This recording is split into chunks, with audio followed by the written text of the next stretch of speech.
Hello மக்களே, welcome to கண்ணம்மாஸ் kitchen. இன்றைக்கி நம்ம வீடியோவில் என்ன பார்க்க போகிறோன்னா, ரொம்ப ஹெல்த்தியான டேஸ்டியான கீரை குழம்பு ரெசிபி தான். கீரை குழம்பா அப்படின்ட்டு வீடியோ ஸ்கிப் பண்ணிடாதீங்க. இந்த மாதிரி கீரை குழம்பு வச்சு கொடுத்தீங்கன்னா உங்கள் குழந்தைங்கலேருந்து பெரியவங்க வரைக்கும் எல்லோரும் நல்லா விரும்பி சாப்பிடுவாங்க. கீரை குழம்பு பண்ணுறதுக்கு தேவையான அளவுக்கு நான் கீரை எடுத்துக்கிறேன். எல்லா கீரையும் சுத்தமாக ஆஞ்சிட்டு நல்லா சுத்தமான தண்ணியில் கழுவி அரிஞ்சு வச்சுக்கலாம். பாருங்கள், இந்த கீரை எவ்வளோ ஃப்ரெஷ்ஷாக சூப்பராக இருக்குதுன்னு, எந்த பூச்சியும் இல்லாமல் கீரை ரொம்ப சூப்பராக இருக்குது. இப்போது கீரை பண்ணுறதுக்கு நான் மண் சட்டி எடுத்துக்கிறேன். உங்கள் வீட்டில் என்ன பாத்திரம் இருக்கோ அதை நீங்கள் யூஸ் பண்ணலாம். ஆனால் மண்பானையில் சமைச்சிங்கன்னா இன்னும் டேஸ்டியாக இருக்கும். மண்பானை நல்லா ஹீட்டான பிறகு தேவையான அளவுக்கு தேங்காய் ஊற்றிக்கிறேன்.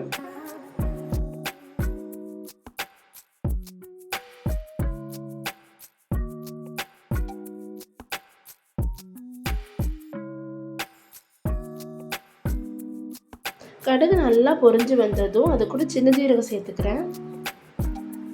கடுகு சின்ன ஜீரகம் நல்லா எண்ணெயில் பொரிஞ்சு வந்த பிறகு காரத்துக்காக பச்சை மிளகாய் 4, வரமிளகாய் 3 சேர்த்துக்கிறேன். ஏன்னா மிளகாத்தூள் நான் அதை சேர்த்த மாட்டேன். அதனால் உங்களோட காரத்துக்கு ஏற்ற மாதிரி நீங்கள் அதிகமான பச்சை மிளகாவோ இல்லை குறைவான பச்சை மிளகாவோ சேர்த்துக்கணும்.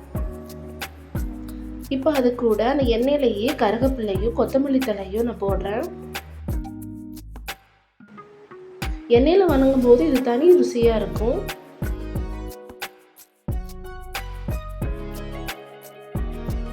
இப்போ தேவையான அளவுக்கு பூண்டு,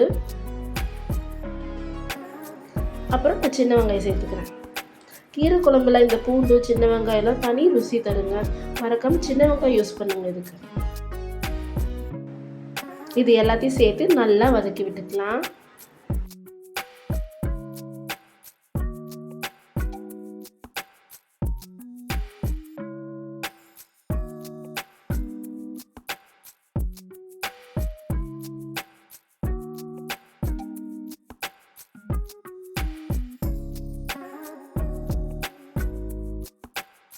இப்போ சின்ன வெங்காயம் நல்லா பிங்க் கலரில் வர வரைக்கும் எண்ணெயில் நல்லா வதக்கி எடுத்துக்கோங்க.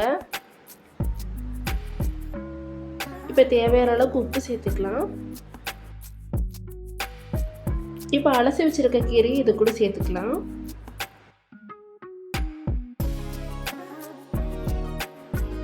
அலசி வச்சிருக்க எல்லா கீரைகளும் நம்ம இது கூட சேர்த்துக்கலாம். கீரை நல்லா வதக்கி விட்டுக்கோங்க எண்ணெயில்.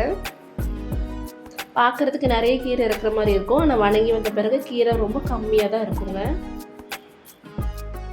அதனால் எவ்வளோ கீரை யூஸ் பண்ணுறீங்களோ அதுக்கேற்ற மாதிரி பருப்பு அளவு எடுத்துக்கோங்க.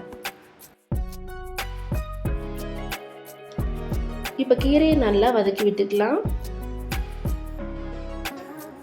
நம்ம கீரை போடும்போது அதை அலசி போட்டுக்கும் போது அதில் கொஞ்சம் தண்ணி சேர்ந்துருக்கும். அதனால் தண்ணி இல்லாமல் எல்லாத்தையும் நல்லா வதக்கி விட்டுக்கலாம். பாருங்கள், தண்ணி இருக்குது பாருங்கள். இந்த தண்ணியெல்லாம் வற்றி போகிற அளவுக்கு கொஞ்சம் மூடி போட்டு ஒரு 10 நிமிஷம் மூடி விட்டுக்கலாம். இப்போ பார்த்திங்கன்னா இந்த தண்ணியெல்லாம் கொஞ்சம் வற்றி போயிருக்கும். மறுபடியும் கிளறி விட்டுக்கலாம். அடிப்பிடிக்காமல் பார்த்துக்கோங்க. கீரை சூப்பராக வதங்கி வந்திருக்குங்க.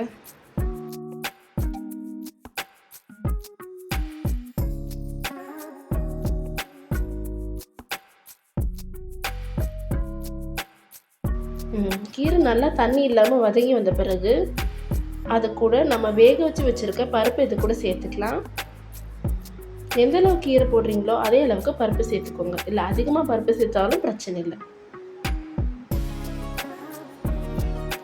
பருப்பை வேக வைக்கும் போது அது கூட வந்துட்டு சின்ன ஜீரகமும் மஞ்சள் தூள் சேர்த்து வேக வச்சுருக்கேன். அந்த வேக வச்ச பருப்பை இது கூட சேர்த்துக்கலாம்.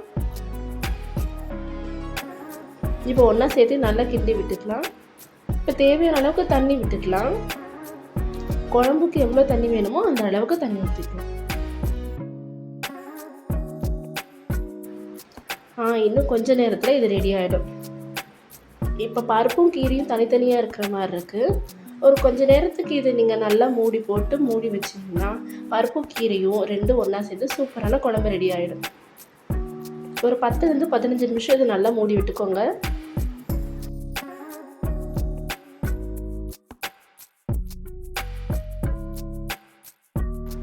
குழம்பு நல்லா கொதி வந்த பிறகு பாருங்கள் எவ்வளோ சூப்பரான கீரை குழம்பு அழகாக ரெடி ஆகிடுச்சு.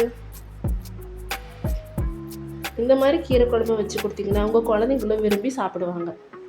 சுட சுட சாதத்தில் இந்த மாதிரி கீரை குழம்பு ஒரு கரண்டி, ஒரு ஸ்பூன் நெய் விட்டு சாப்பிட்டு பாருங்க. ஆஹா, செம ருசியாக இருக்குங்க.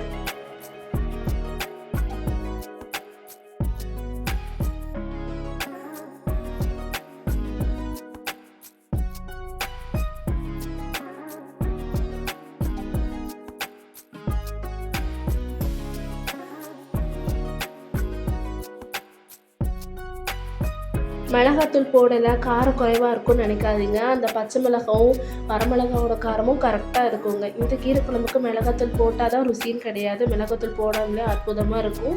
கண்டிப்பாக இதே மாதிரி உங்கள் வீட்லேயும் ட்ரை பண்ணி பார்த்துட்டு எப்படி இருந்துச்சுன்னு கமெண்ட்டில் சொல்லுங்கள். மறக்காமல் நம்ம சேனலை லைக் பண்ணுங்கள், ஷேர் பண்ணுங்கள், சப்ஸ்கிரைப் பண்ணுங்கள். பாய், நெக்ஸ்ட் வீடியோவில் பார்க்கலாம்.